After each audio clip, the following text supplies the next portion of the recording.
Smart city અમદાવાદમાં ભર ચોમાસે પાણીની પારાયણ જોવા મળી। આકાશેટ કુવાની પોળમાં છેલ્લા 15 દિવસથી આ સમસ્યા છે। એએમસીના અણધડ આયોજનના કારણે ટેન્કર આજના દિવસો આવ્યા। કામકાજ છોડીને ટેન્કરમાંથી પાણી ભરવા લાઇનમાં ઊભા રહે છે લોકો। એક જ દિવસમાં ટેન્કરના 28 આંટા ફેરા થાય છે।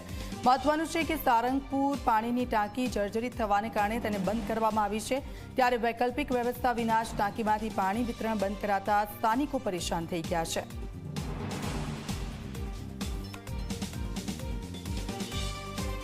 તો એક દિવસમાં ટેન્કરના 28 આંટા ફેરા થાય છે।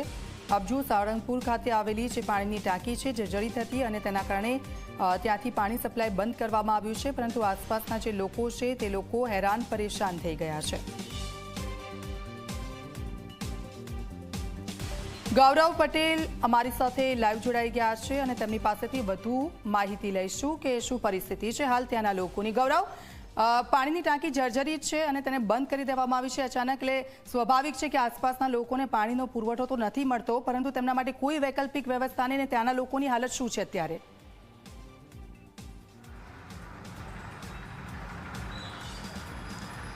દીક્ષિતા, ગુજરાતીમાં કહેવત છે કે ઘોડા નાસી ગયા બાદ તબેલે તાળા મારવા।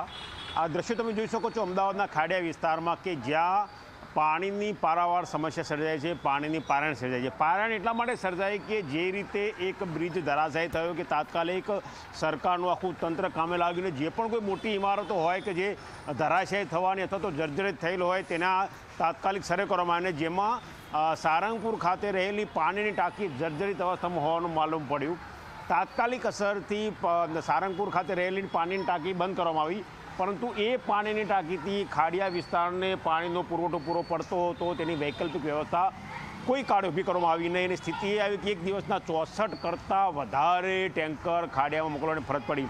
ગઈકાલે રોડ બિલ્ડિંગ વોટર સપ્લાય અને સુવેજ કમિટીની જે બેઠક મળી હતી તેમાં મુદ્દાની ચર્ચા થઈ હતી કે ખાડિયામાં ટેન્કરથી પાણી આપવામાં આવે છે અને દ્રશ્યો તમે જોયા કે ખાડિયામાં કઈ રીતે લોકો પાણી ભરી રહ્યા છે, કઈ રીતે ટેન્કર રાજ ફરીથી પ્રસ્થાપિત થયું છે।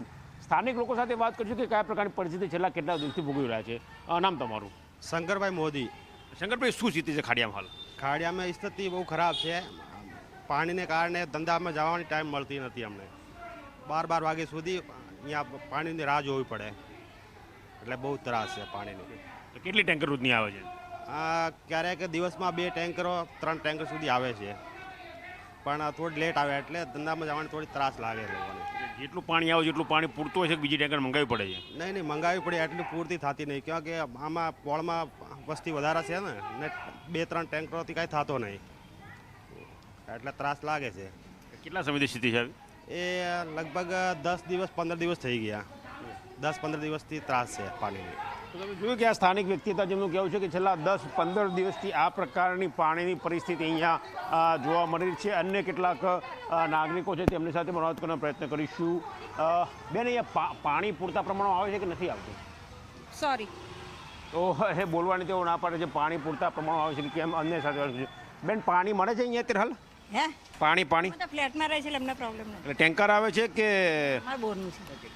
કેટલાક વિસ્તારમાં બોરથી પાણી લેવાની ફરજ પડે છે, કેટલાક વિસ્તારમાં ટેન્કરથી પાણી પૂરું પાડવામાં આવે છે। એટલે કહી શકાય કે સૌથી જૂનો વિસ્તાર કે જ્યાંથી અમદાવાદની શરૂઆત થઈ, કે જ્યાંથી અમદાવાદ શહેર ઉદ્ભવ્યું, એ કોટ વિસ્તારમાં આજે પીવાના પાણીની પારાવાર તકલીફ પડી રહી છે, પાણીની પારાયણ સર્જાય છે। જર્જરિત અવસ્થામાં રહેલી ટાંકી બંધ કરવાની ફરજ પડી અને વૈકલ્પિક વ્યવસ્થા માત્ર ટેન્કરની ઊભી કરવામાં આવી, એ પણ કેવી? એક જ દિવસમાં ટેન્કરના 64 કરતાં વધારે ફેરા કરવાની ફરજ પડી રહી છે અને જેના કારણે નાગરિકોને પારાવાર મુશ્કેલીનો સામનો કરવો પડે છે। કોઈ પણ વ્યક્તિ પોતાના ધંધા રોજગાર અર્થે જઈ શકતું નથી, કારણ કે જો પાણી પૂરતું કરવા ના હોય તો તેને કઈ રીતે પોતાનો દિવસ પસાર કરવો તે સૌથી મોટો સવાલો છે ને એ સમસ્યાથી લોકો અહીંયા પરેશાન થઈ રહ્યા છે। દીક્ષિતા, બિલકુલ આભાર, આપની પાસેથી અપડેટ્સ લેતા રહીશું। તો આપ જુઓ પાણીના કારણે તે લોકોને કેવી પરિસ્થિતિમાંથી નીકળવું પડે છે, કારણ કે લોકોના ધંધા રોજગાર જવામાં પણ તે લોકોને મોડું થઈ રહ્યું છે, કારણ કે શરૂઆત જ પાણીથી થતી હોય છે ને અત્યારે તે લોકોને પાણી પુરવઠો બંધ કરવામાં આવ્યો છે।